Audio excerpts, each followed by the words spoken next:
You are Locked On Giants Postcast, part of Locked On Sports San Francisco on the Locked On Podcast Network. Your team every day.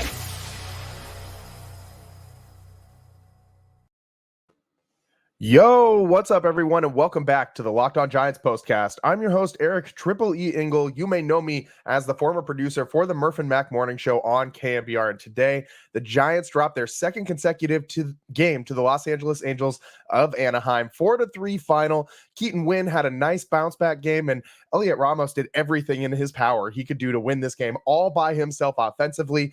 But the Giants go just 1 for 13 with runners in scoring position and strand 8 runners on base, a recipe for disaster, a loss in L.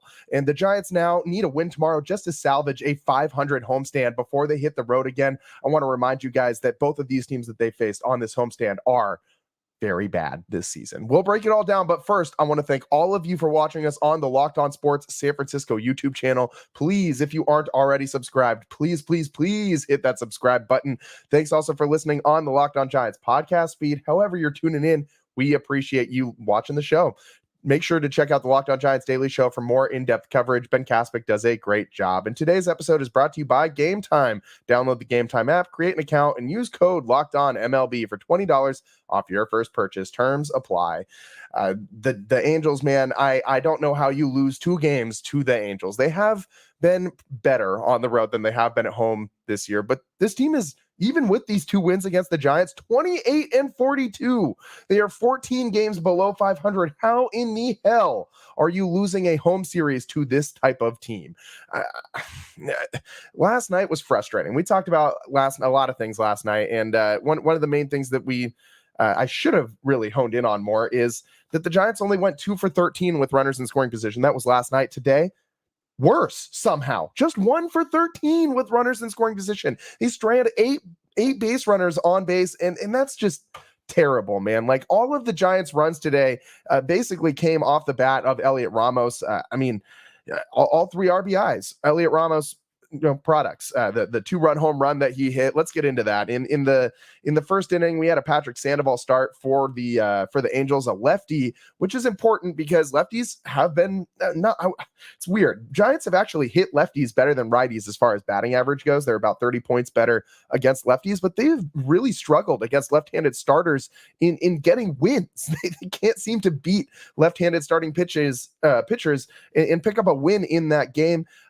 It's good that Ramos is in this lineup because he absolutely destroys left-handed pitching, and we saw that early on as he took Sandoval deep there in the second inning, bottom first, actually, right away. Bottom 1, Ramos, Slater singled and Ramos comes up, 2-run jack on a pitch that was pretty damn good. It was a 92-mile-an-hour fastball, was over the middle of the plate, but it was low out of the zone. Ramos goes down and gets it. It was the 8th pitch of the at-bat, just a battle up there, and it was 107.7 miles an hour off the bat, 402 feet into the left field bleachers. His 8th home run of the season since he was called up on May 8th. A lot of 8s here. 8th pitch of the at-bat, 8th home run of the season, called up on May 8th. All the 8s aligned for Heliot Ramos to launch that ball out into left field. He is now tied for the team lead in home runs with Conforto, Estrada, and Chapman.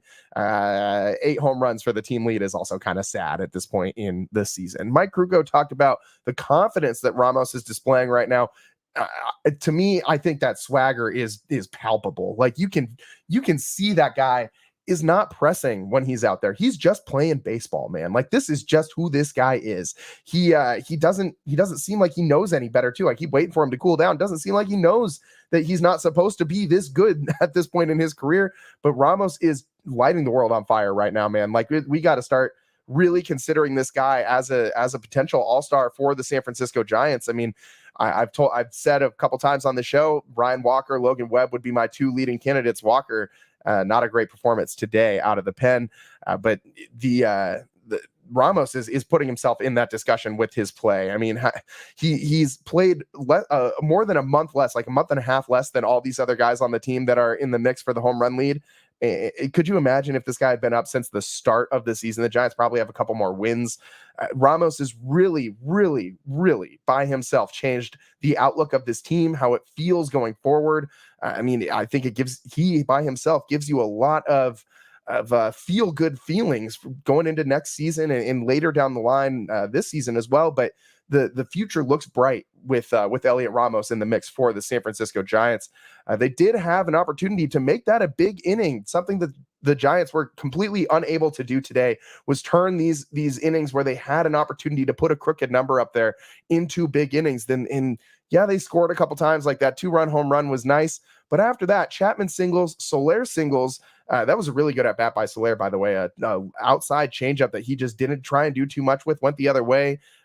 Just took what he could get at the plate, and that's what he needs to do to get out of this season-long slump that he's been in. We got to stop calling it a slump at a certain point and just start saying this guy kind of sucks, because that's kind of where we're getting to with Jorge Soler. Every time he does something that makes you feel like he's going to turn the corner, he just backpedals. I mean, he's been really, really, really good since the start of the Astros series. I think he's hitting like over 350, but no RBIs in that span, no hits with runners in scoring position. He's been pretty good at getting on base, drawing walks, but there's not a lot of power, no extra base hits, no RBIs. And that's what you signed this guy to do. You didn't bring him in to be your leadoff batter. In that second inning, as I said, Chapman singles, Soler singles. First and second, only one out. Chance for a big inning. The ball even kicked away from the Angels catcher to advance the runners over to second and third base, but Giants couldn't score. Just left it at those 2 runs that inning. And then in the top of the second on the other side, Moniak drills a home run to dead center, his fourth hit of the series at that time, 105.9 off the bat, 423 feet. Giants still had a 2-1 lead at that point, and they couldn't really do a whole lot after that offensively. They did add on another run after Ramos doubled down the line on a ball that actually kicked off the third base bag in the bottom of the 5th inning. It was after a Casale single and a Slater walk. Shout out Kurt Casale for getting himself out of the slump too. He was 0 for 18 before he, not that single, but his prior at bat, he broke that 0 for 18 slump with a single. Michael Conforto last night broke his 0 for 18 slump. So the Giants starting, maybe we hope to break out of some of these really just putrid offensive rhythms that they've been in them. They can't seem to really find any continuity or consistency up at the plate there. After they had those runners on in scoring position too, a Flores ground out and then an intentional walk to Matt Chapman loads the bases with just 1 out. Here comes Jorge Soler again with runners in scoring position, and he strikes out. This could have been a huge opportunity for Jorge Soler. He comes up with a hit right there that scores a run or two. Giants maybe end up winning this game, and we are talking about Jorge Soler hitting close to 400 since the start of this homestand, and how he's turning a corner. Instead, it's, as I said, every time this guy gives you a piece of something to believe in, he does something like this, like striking out in a very key moment that just makes you not believe that this guy can get it done. At a certain point, the Giants need to pivot and find something else, because I don't know if he's ever going to turn into what they thought he's going to be. And how long do you ride this out? We're in the middle of June now. How long do you let this guy fail in these situations before you go to someone else? Do you give him until the All-Star break? Do you give him until August? You give him until like the last month of the season and you get the expanded rosters? Like when is it finally past the line in the sand with Jorge Soler where we can say this guy clearly doesn't have it this year? He needs to not be in these key moments, in these clutch situations. We cannot bat him as the DH in the middle of this order anymore. When does that happen? When do we finally get to that point? Why is Conforto breaking out of a slump last night and then on the bench today? It's tough, man. It's tough. Austin Slater, I'm not saying Slater shouldn't have gotten the start today. Slater has played very well lately, and I think has earned some starts. Normally we wait until the second segment of the show to check the chat, but I'm seeing this right now. Someone in the chat saying, go get Vlad Jr. I've been thinking this all damn season long. I know the Bo Bichette thing is being thrown around, but I don't think you go and you sell prospects for a rental at short. I think Bo Bichette's more of a rental. Maybe not. Maybe he's permanently there and you find somewhere else for Luciano to play going forward next season. But Vlad Jr., being a first baseman or a DH for the Giants as the guy of the future, man, that would make me happier than any move that these Giants could go and make. Vlad Jr., you would have to give up a ton for him. I mean, guaranteed you're giving up Kyle Harrison and probably another really high-end pitching prospect if you're going to want to get a guy like that back. It would be a monster trade for the Giants to make. I would absolutely love them to go and get an impact bat like Vlad Guerrero Jr., just one of the most scary hitters in today's game.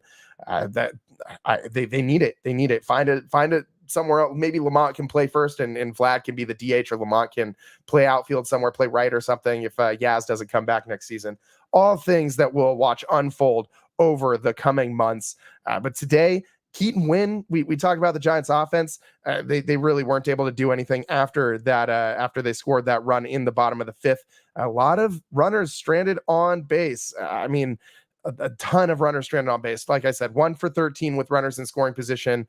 It's bad. It's bad, man. I mean, later on in this game, we had a leadoff ground rule double from Heliot Ramos, and Giants couldn't bring him around. That was off of Hunter Strickland, which, by the way, I need to take this opportunity to say I really dislike Hunter Strickland. I didn't really like him when he was a Giant, doing all that weird garbage with Bryce Harper. That was stupid. And now that he's an Angel, I feel like we just need to take away, can we take away the Forever Giant title from some people? Because if so, I would like Hunter Strickland's Forever Giant card back. Like, this guy is one of my least favorite guys to ever play for the Giants, him and AJ Pierzynski. Yeah. But Hunter Strickland, man, he almost drills Ramos in that at bat, and then Ramos comes up, gets the better of him, gets a leadoff ground rule double, but then a Wilmer strikeout, a Matt Chapman shallow fly out to center, and a Soler ground out to third base. Again, another Soler missed opportunity with a runner in scoring position in this game. Giants just could not get the hit that they needed. They had so many opportunities to turn these innings into bigger innings to keep the carousel rolling, but this just hasn't been the case. The Giants offense really struggling. As I said last night, same reason they lost last night. They went 2 for 13 with runners in scoring position. And today and last night combined, 3 for 26 with runners in scoring position and 18 left on base. 3 for 26 with runners in scoring position and 18 runners left on base. That's just bad. I mean, bad's not even the right word for it. That's awful, atrocious, terrible. Complete garbage. You cannot win a game like that in Major League Baseball. It's tough. It's tough. I don't know, man. This offense needs to start hitting. You have so many guys just going 0 for at the dish. Wilmer Flores looking at you, 0 for 4, 2 strikeouts. Mike Yastrzemski, 0 for 4, a strikeout.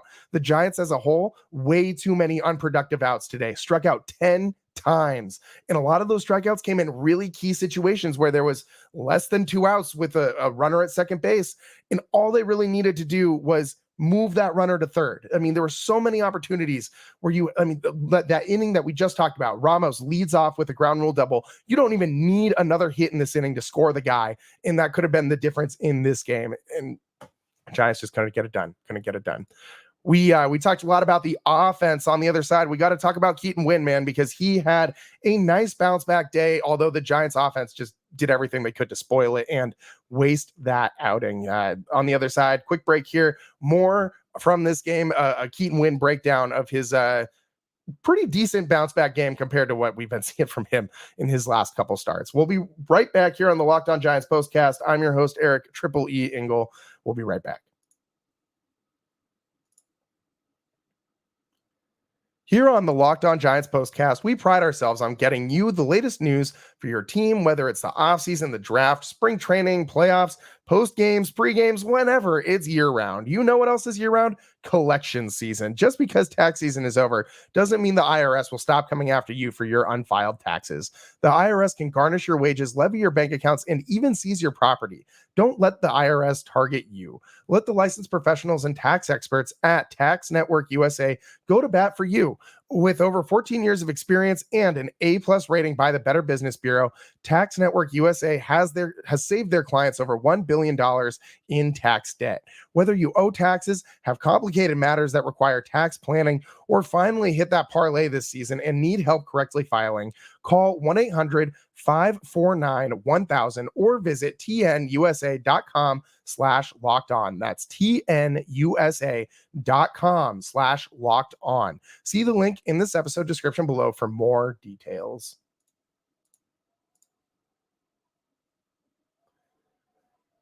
Welcome back to the Locked On Giants postcast. I'm your host, Eric Triple E Engel. And man, this has been, I see it all over the chat.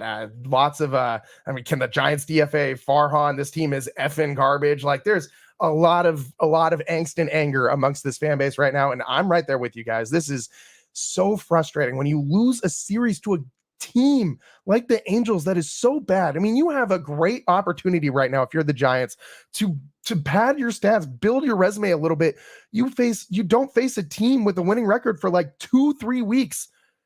All the Giants can do is middle around 500 this whole time. Like, this team is so painfully average. We're going to steal that Steph Curry quote from the Warriors season again for this Giants team. Painfully average. I mean, you can't have a complete game from this team. It seems like when the pitching is there, the hitting is not. When the hitting is there, the pitching is not.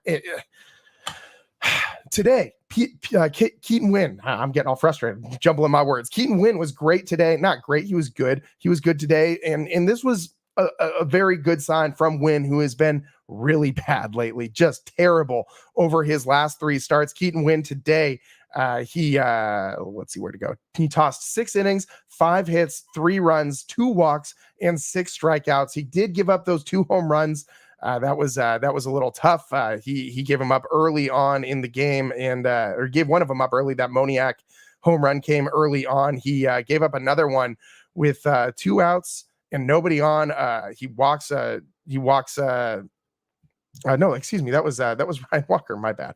But Keaton Winn, Ryan Walker gave up that home run in the top of the 7th, and the 2 home runs today for the Angels, it put them over the top against the Giants. Keaton Winn had a nice day, as I had said, and it was really important for him to start getting through the lineup a second, a third time, because lately when he's been on the hill, he has been really, really bad going through the order a second time. Over his last 3 starts, he's allowed 12 earned runs over 5 innings in his second time through the lineup. That's an ERA of 21.6. Batters were 11 for 24 with 3 homers and 2 walks in those situations. And that's a very stark contrast to what we saw from Keaton Winn earlier this season, who was mowing down guys. He seemed like baby Logan Webb out there on the mound, getting that ground ball rate up there really high. And today seemed a little bit more back to the norm for Keaton Winn. That splitter was really effective today. He had 6 strikeouts. 5 of them came from the splitter all by itself. It was nearly impossible to hit opponents today, only hitting or they swung and missed at that splitter half of the time he threw it. The whiff rate was crazy on that splitter today. 50% whiff rate. They generated 11 swings and misses on 22 swings. It's really solid for a pitch that he throws in the zone a lot, that he really tries to induce contact with to get ground ball outs. He can also use it to strike you out, and that's when he is at his best, when he can do both of these things with that one pitch. Keaton Winn really pitched well today. As I said, 6 innings, only 3 earned runs, 6 strikeouts, only 2 walks. So Keaton Winn was a lot more in the zone, in control, and it's as I said, a stark difference over his last 4 starts. Since May 1st, since the calendar turned to May, he's given up 24 runs on 23 hits. That's a 17.05 ERA. So this is a very good day for Keaton Winn out there on the mound. It helps the Giants get right back to finding another starting pitcher. We talked extensively last night about how the Giants really need some starting pitching, and I mean, I think you're like, even today, you saw Ryan Walker have a bad inning by his standards.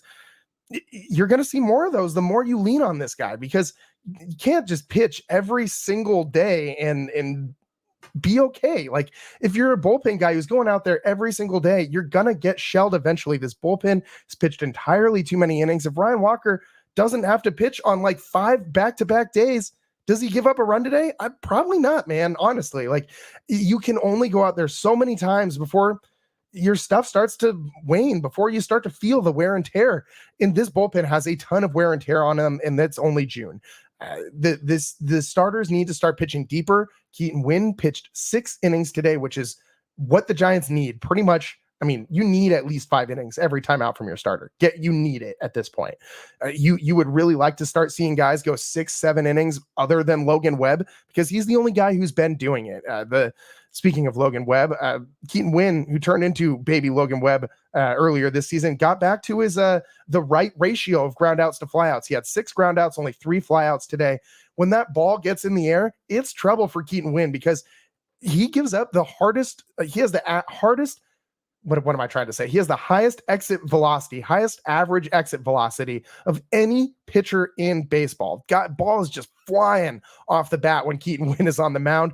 If it's on the ground, he ends up getting a lot of ground outs, and that's fine. It's when opponents can get lift on these balls that Keaton Winn finds himself in trouble. Today, he did give up that home run to Moniak, but he other than that, he pitched pretty effectively on the hill. I think Keaton Winn did a solid job out there today. Ryan Walker, that one bad inning for him really was the difference in this one. That was the where am I? Top of the 7th inning with 2 outs, nobody on. Ryan Walker walks a guy, and then the runner steals second. Casale tries to throw down, and just bad throw to second, and the ball squirts away from Nick Ahmed. Was way too far to the first base side of the bag. Runner takes third as the ball goes into center field, and a blooper to center scores the runner, gave the Angels a 4-3 lead. That was after man, my brain. Keaton Winn did give up 2 home runs. I forgot the monster shot that he gave up to Ohapi. Ohapi hit a ball 467 feet. I almost said 647 feet. Shout out my dyslexia. 467 feet. He almost hit it over the entire bleacher section in left field. 110.1 off the bat that tied the game at 3. It was a two-run shot there that tied it at 3 after a 3-1 Giants lead. That was in the top of the 6th inning. When Keaton Winn leaves the ball up, he gets hurt. Kept the ball down today for the most part, other than those 2 home runs. And yes, you don't want to see a guy give up 2 home runs in one start, but pretty much other than that, Keaton Winn looked really good today. And I'll take it. If we can get Keaton Winn only giving up 3 runs over 6 innings pretty much every 5th day, that's a lot better than what we've been getting, man, from the 5th day starter for the Giants this season. They got a long way to go if they want to get back to what this pitching staff was supposed to be at the beginning of this season, which was the strength of this team, one of the most dominant staffs in baseball. We talked about this starting pitching rotation maybe being the best starting pitching rotation in baseball towards the beginning of this season. We are a long way from that right now. A very long way. We got to take a quick break here on the Locked On Giants postcast. We will be right back. A lot more to break down from this game. Stick with us. Heliot Ramos. I mean, this guy, we got to talk about his all-star bid, maybe, for Heliot Ramos on the other side. Stick with us on the Locked On Giants postcast. I'm your host, Eric Triple E Engel. We'll be right back.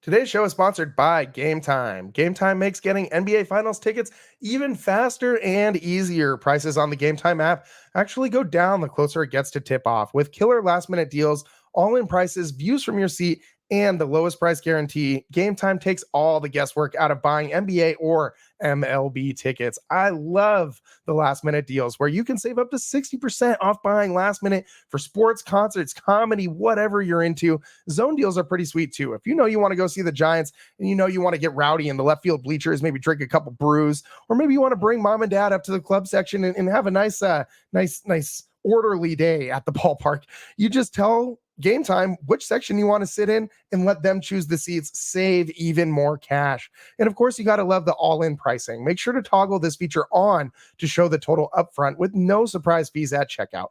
I hate surprise fees, so this sounds great to me. Take the guesswork out of buying tickets with Game Time. Download the Game Time app, create an account, and use code LOCKEDONMLB for $20 off your first purchase. Terms apply. Again, create an account and redeem code LOCKEDONMLB for $20 off. Download the Game Time app today. Last minute tickets, lowest price guaranteed.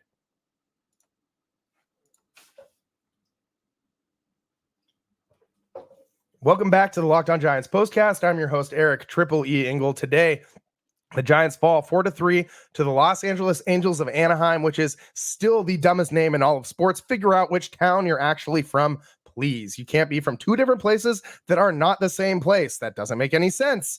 I also just hate the Angels from 2002. We don't need to talk about that again. We did a little bit last night, and my heart still hurts from thinking about it. But the Giants lose this series to the Angels, who are bad. This is not a good team. Yes, they have played better on the road than they have at home this season, but the Angels are just a bad team, man. You can't be dropping series at home to bad teams. And now the Giants are in a position where they need to win tomorrow in order to avoid the sweep. If you get swept by the Angels at home, oh my God, I don't even know how to, on Father's Day, that's what you're going to do for all the dads out there. You're going to just get swept by the Angels. I really hope to God that's not what the Giants do tomorrow.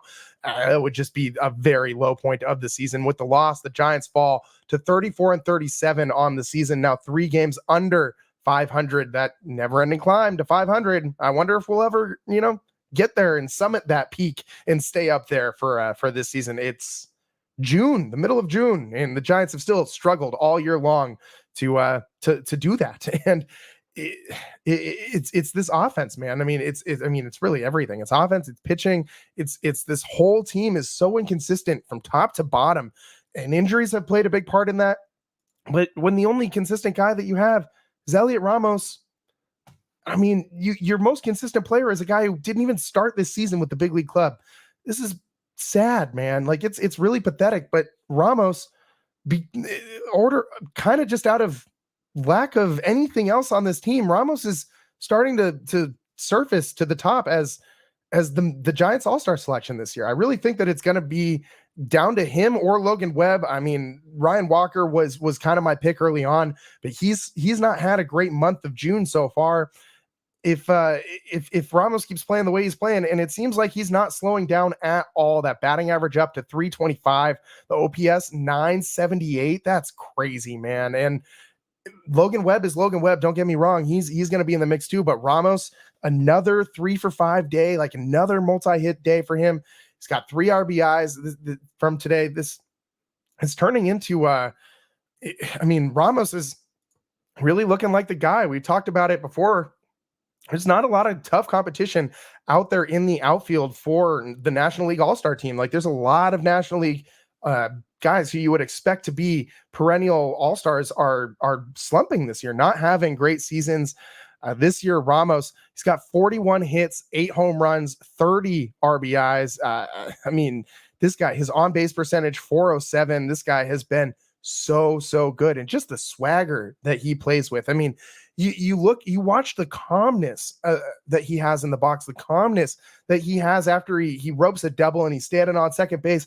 He looks like he belongs there, man. He looks like he's completely within himself and satisfied. Doesn't look like he's getting overjoyed by these things, because it looks like he expects himself to do that. And he was a very high draft pick, a first round pick, number 19 overall in the 2017 draft. But this guy's expected to play this well. I mean, the Giants, for a while, we all heard about the potential of Heliot Ramos. And then the last couple seasons that we saw, his big league stints were uninspiring. I mean, career-wise, his numbers with the club look a lot better now with the season he's been having. But he's a career 262 hitter. His OPS 789, almost 200 points lower than what he's doing this season. Prior to this year, he only had 12 hits in the big leagues. He had 1 home run. He had 2 RBIs. That's it. Almost all of this guy's production has come from this season, and he had 80 something at bats coming into this year in with the big league club. Like, this guy really became a different player this year. And one other thing that kind of gets lost in the mix, defensively, this guy is a huge upgrade for the Giants in the field. He's really, his defensive runs saved is what I'm trying to say.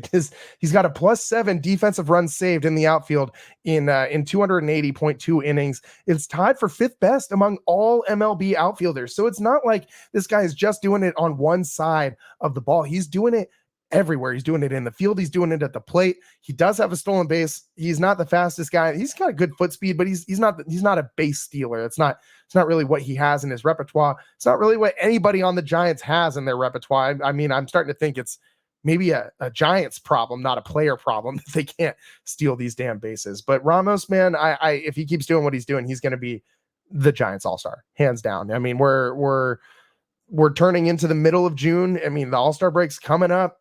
I want to see him in the game. I really do. Before we get on out of here, we're almost out of time, but I can't end this show today without saying happy birthday to two longtime Giants legends. Dusty Baker, one of the coolest dudes in all of baseball ever. Just great guy.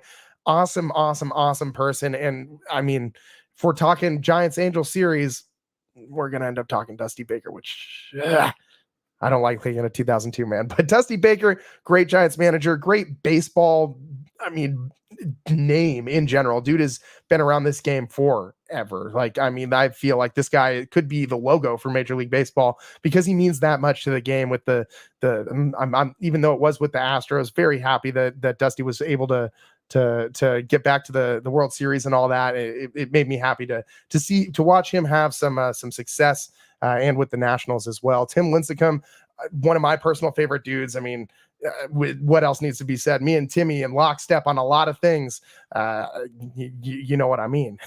But Tim Lincecum, I mean, the freak was one of the best pitchers in Giants history. Just had some of the best seasons of and best single seasons of any Giants pitcher. I mean, this guy was so fun to watch on the mound.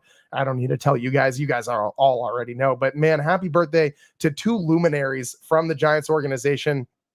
Shout out Dusty Baker and Tim Lincecum. Hope they both have phenomenal days despite this really bad Giants loss. 4-3 loss to the Angels, the Los Angeles Angels of Anaheim, which is two different cities. Don't forget, the Angels are not smart enough to figure out where they're actually from, but apparently good enough to beat the Giants 2 games out of 3. We'll see if the Giants can avoid the sweep tomorrow and avoid a 500 road or avoid a sub 500 homestand before hitting the road again. This team's got to show some signs of life, show some fight. I'm really tired of losing close games. It hurts my heart. It really does.